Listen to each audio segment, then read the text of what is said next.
Hi friends, வணக்கம் and welcome to எங்கள் வீட்டு சமையல். நம்ம இன்றைக்கி ஆழ்வள்ளிக்கிழங்கை எப்படி ஈஸியாக க்ளீன் பண்ணி அதை எப்படி வேக வைக்கணும் அப்படின்றது தான் காமிக்க போகிறோம். ப்ளஸ் இதுக்கு தொட்டுக்க ஒரு சுவையான துவையலும் இதுலேயே செஞ்சு காமிக்க போகிறோம். சரி வாங்க வீடியோக்குள்ளே போவோம். ஃபஸ்ட்டு ஒரு பாத்திரத்தில் தண்ணி பிடிச்சி நம்ம வச்சுருக்க அந்த மரவள்ளிக்கிழங்கெல்லாம் போட்டு நல்லா ஊற வச்சுருங்க. ஒரு 10 நிமிஷமாச்சு நல்லா ஊறிச்சுன்னா தான் அதில் இருக்க மண்ணெல்லாம் நல்லா வரும். 10 நிமிஷம் ஆயிடுச்சு, நம்ம எடுத்துட்டோம். இப்போ நல்லா மண் போக தேய்ச்சி நம்ம கழுவணும். நம்ம கிழங்க நல்லா கழுவிட்டோம். கழுவிட்டு இந்த மாதிரி துண்டு துண்டாக வெட்டி வச்சுருக்கோம். நம்ம இப்போ இந்த பீஸை எடுத்துட்டு நாலாப்புறமும் இந்த மாதிரி கத்தியில் கோடு போட்டுக்கோங்க. சுற்றி எப்படி போடுறாங்களோ அதே மாதிரி நல்லா அழுத்தமாகவே போட்டுக்கோங்க, கேர்ஃபுல்லாக. இந்த மாதிரி எல்லா சைடும் ஒரு இன்ச் கேப்பில் இந்த மாதிரி ஆழமாக நீங்கள் கீரல் போட்டுக்கோங்க. அதாவது அந்த தோலோட திக்னஸ் எவ்வளவோ அந்த அளவுக்கு நம்ம வெட்டி இருக்கணும். ஸோ இந்த மாதிரி வெட்டிட்டு நம்ம ஜஸ்ட் இந்த மாதிரி பிரித்தோம் அப்படின்னாலே அந்த தோல் ஈஸியாக வந்துடும். இப்படி பாருங்கள். ஸோ ஒரு இது வந்துருச்சு. இது மாதிரி ஒரு செக்ஷனுக்கும் நம்ம அந்த மாதிரி எடுத்துகிட்டே போயிடலாம். உங்களுக்கு ஈஸியாக தோல் வந்துடும்.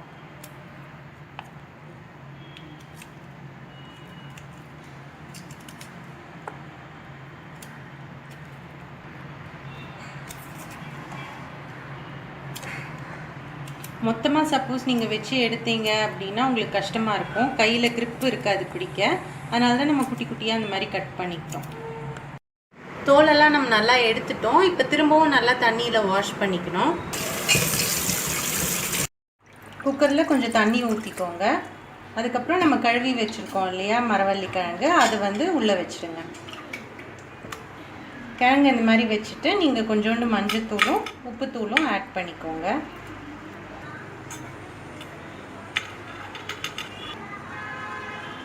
நல்லா கலக்கி விட்டுக்கோங்க. வச்சு வேக வச்சுக்கோங்க. ஒரு 5-10 நிமிஷத்தில் அது வெந்துடும். ஒரு வாசம் வரும், அது வரைக்கும் நம்ம வச்சுக்குவோம்.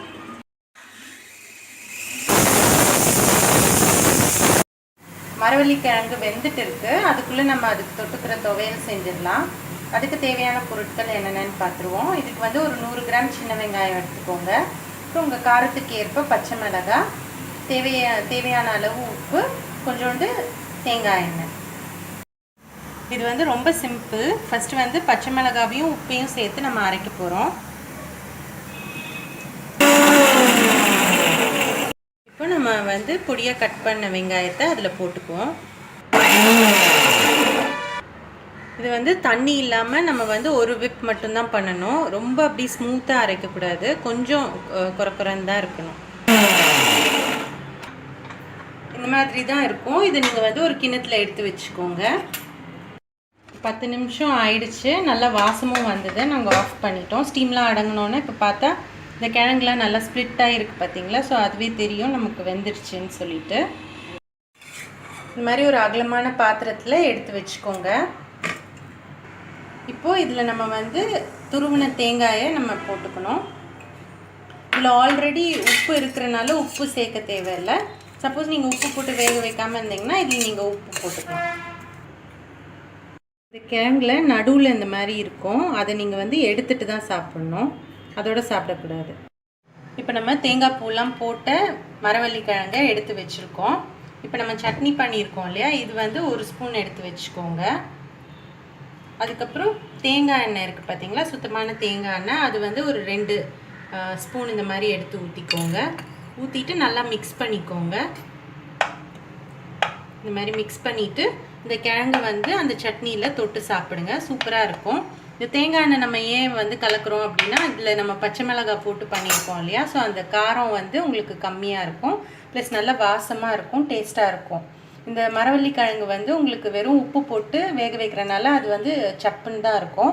ஸோ இது காரமாக இருக்கிறனால தொட்டு சாப்பிட ரொம்ப சுவையாக இருக்கும். சுவையான வேக வச்ச மரவள்ளிக்கிழங்கு தயாராகிடுச்சு. இது நமக்கு எல்லாருக்கும் தெரியும் இதில் ஸ்டார்ச் தான் நிறையா இருக்குது அப்படின்னு. ஆனால் ஸ்டார்ச்சை தவிர இதில் கால்சியமும் நிறைய மைக்ரோ நியூட்ரியன்ஸும் இருக்குது. ஸோ தாராளமாக நம்ம இதை வீக்லி ஒன்ஸ் அந்த மாதிரி எடுத்துக்கலாம். ஸோ இந்த சீசன் இது நிறையா கிடைக்கும், அதனால் நம்ம வாங்கி சாப்பிடலாம். ஸ்நாக்ஸாகவும் குழந்தைங்களுக்கு கொடுக்கலாம். ஸோ நீங்களும் ட்ரை பண்ணுங்கள்.